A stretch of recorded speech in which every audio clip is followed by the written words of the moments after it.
তো এরকম করে টেবিলের ভিতরে যে সেলগুলো থাকে 1 2 3 4 4টা সেল, তার যে ভিতরে যে কন্টেন্টগুলো থাকবে, তো এই কন্টেন্টগুলো হয় বামে, না হয় এই যে ডানে, আবার ওপরে। ডানে তো আছে, আবার উপরের দিকে কর্নারে, আবার এখানে মাঝে, আবার নিচে, তারপর এখানে হচ্ছে মাঝে কিন্তু আবার উপরে।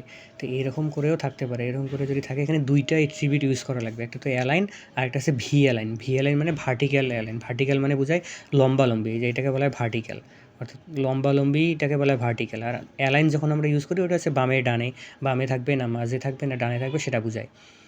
তো এই এইচকে যখন লিখতে যাব, প্রথমে নর্মালি টেবিল তৈরি করার জন্য টেবিল বর্ডার 1, সেল স্পেসিং 0, যেহেতু সেলগুলোর মধ্যে ফাঁকা নাই, সেল স্পেসিং 0 দিয়েছি। এখানে রো আছে 2টা। প্রথম রো এর কাজ শুরু করলাম টিআর দিয়ে, এরপর এই প্রথম সেলের কাজ শুরু করলাম টিডি দিয়ে। তো টিডি এইখানে যে ডাটাটা আছে সেটা কোথায় আছে? বামে আছে। এবং যদি ভার্টিক্যালি চিন্তা করি, তাহলে ভার্টিক্যালি কোথায় আছে? ভার্টিক্যালি মাঝে আছে। তো এটা যেহেতু বামে আছে, অ্যালাইন লেফট লিখলেও হয়তো, না লিখলে হয়, কারণ নর্মালি বামেই থাকে।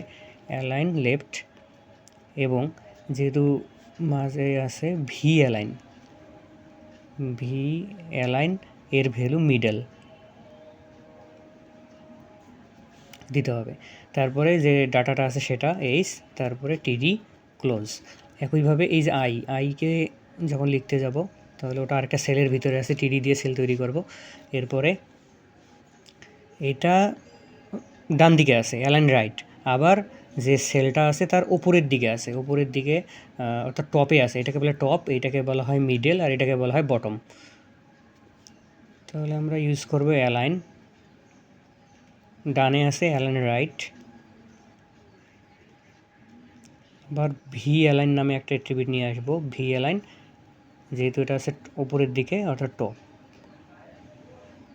তারপরে অ্যাঙ্গেল ব্র্যাকেট ক্লোজ করে দিয়ে এখানে আই, তারপর টিডি ক্লোজ।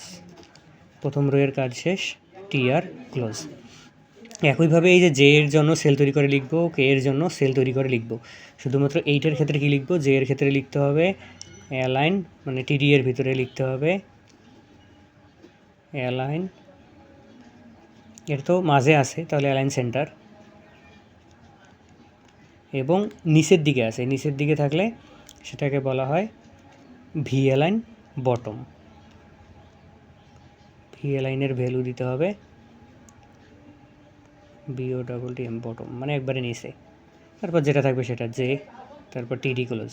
তাহলে একইভাবে কে এর জন্য লিখবো অ্যালাইন সেন্টার, কারণ মাঝে আছে, এবং ভি অ্যালাইন টপ, কারণ উপরে আছে। তাহলে ভি অ্যালাইন ইউজ করি আমরা এই যে যদি একবারে টপে থাকে তখন, না হয় যদি বটমে থাকে তখন। আর নর্মালি সেন্টারে বা মিডলে তো নর্মালি থাকেই, ভি অ্যালাইন মিডল লিখতে পারি বা না লিখলেও হয়। আবার যদি বামে থাকে তাহলে অ্যালাইন, বামে মাঝে ডানে এর জন্য অ্যালাইন, উপরে মাঝে নিচে তার জন্য ভি অ্যালাইন। আবার বলতেছি, বামে হলে অ্যালাইন লেফট, মাঝে হলে অ্যালাইন সেন্টার, ডানে হলে অ্যালাইন রাইট। ডানে উপরে হলে ভি অ্যালাইন টপ, মাঝে হলে ভি অ্যালাইন মিডল, আর যদি নিচে হয় তাহলে ভি অ্যালাইন বটম।